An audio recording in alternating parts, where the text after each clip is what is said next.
ये कहानी है 3 सहेलियों की, ईना, मीना और डीका।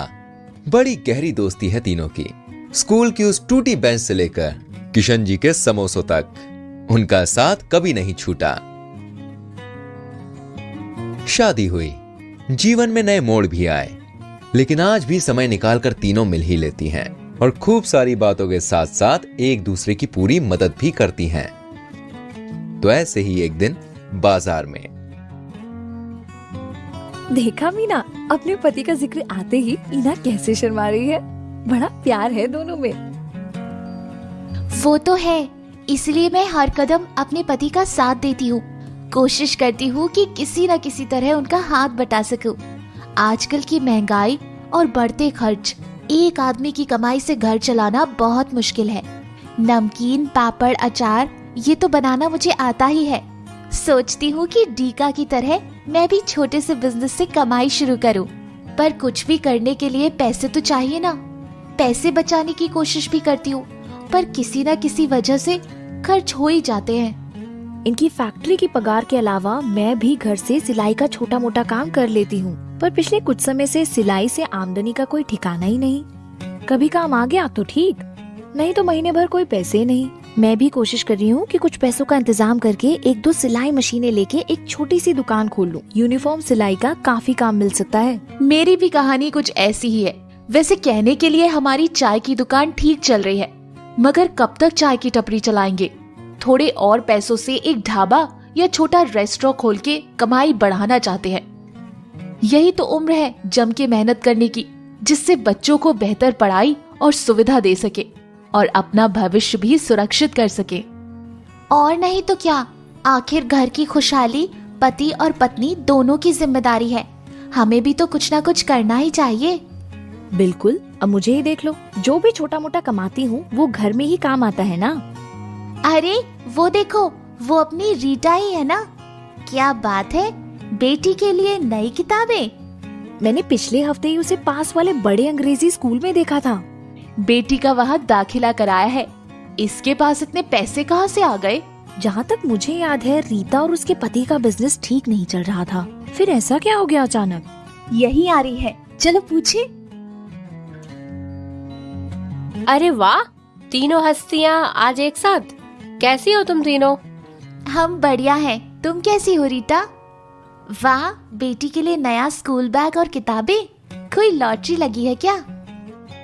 अरे नहीं बाबा, कोई लॉटरी वॉटरी नहीं। हाँ, पर मैं और मेरे पति, हम दोनों खूब मेहनत कर रहे हैं और इसका असर कमाई पर भी दिख रहा है। लेकिन तुम्हारी दुकान तो... हाँ, तुम्हें तो पता है ना, काफी समय से हमारी दुकान ठीक नहीं चल रही थी।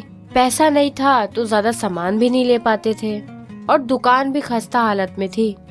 फिर हमने एक फाइनेंस कंपनी से लोन लिया, उन पैसों को दुकान में लगाया, खूब मेहनत की और धीरे धीरे आमदनी बढ़ने लगी। डीका, तुम कह रही थी ना कि सिलाई के काम के लिए तुम्हें भी पैसों की जरूरत है। तुम भी फाइनेंस कंपनी से बात क्यों नहीं करती? तुम चाहो तो मैं तुम्हारी बात करा सकती हूँ। अच्छा?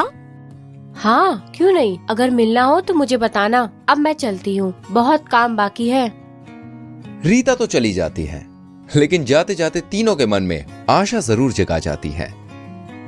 क्या तुम दोनों भी वही सोच रही हो जो मैं सोच रही हूँ? बिल्कुल, ये लोन वाला आइडिया काफी अच्छा लग रहा है। रीता कह रही थी ना, उसकी दुकान की सफलता में इस लोन का बड़ा हाथ है। वो सब तो ठीक है, लेकिन लोन आखिर होता तो कर्ज ही है ना। लोग क्या कहेंगे? लोन लेने में कैसी शर्म? इज्जत से लोन ही तो ले रहे हैं, कोई बेईमानी या चोरी तो नहीं कर रहे।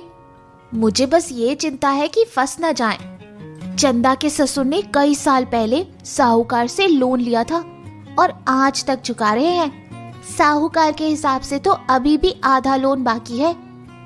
कोई लिखा पढ़ी भी नहीं और सवाल पूछो तो मारपीट की धमकी देता है। ऐसे लोन के चंगुल में कहीं हम ना फंस जाएं। अरे अभी से इतनी चिंता मत करो, रीता ने भी लोन लिया है ना। जाके पता करते हैं कि ये फाइनेंस कंपनी का लोन होता क्या है और हमें कैसे मिल सकता है। क्या मैं भी चल सकती हूँ? अरे बाला, तुम यहाँ? हाँ ईना, मैं तो कब से यहाँ खड़ी तुम सबकी बातें सुन रही थी। सुनो, मुझे भी लोन चाहिए, मैं भी चलूँ तुम्हारे साथ? हाँ हाँ, क्यों नहीं। तो फिर तय रहा, मैं रीता से कंपनी का नंबर ले लूंगी और फिर हम चलेंगे। ठीक है। तो देखा आपने किस तरह ये उत्साहित है फाइनेंस कंपनी के बारे में जान के और लोन लेने का निर्णय करके। हालांकि माला को कोई बिजनेस नहीं करना था, लेकिन उसने भी यही जताया कि उसे भी लोन की जरूरत है। मन ही मन वो सोचती है कि तीनों के साथ रहने से उसे भी आसानी से लोन मिल जाएगा और उन पैसों से वो नया महंगा वाला फोन ले लेगी। अब किस तरह चारों जाके फाइनेंस कंपनी के कर्मचारियों से मिलती हैं, क्या बातें होती हैं और अंत में उन्हें लोन मिलता है या नहीं, ये सब हम जानेंगे कहानी के अगले भाग में।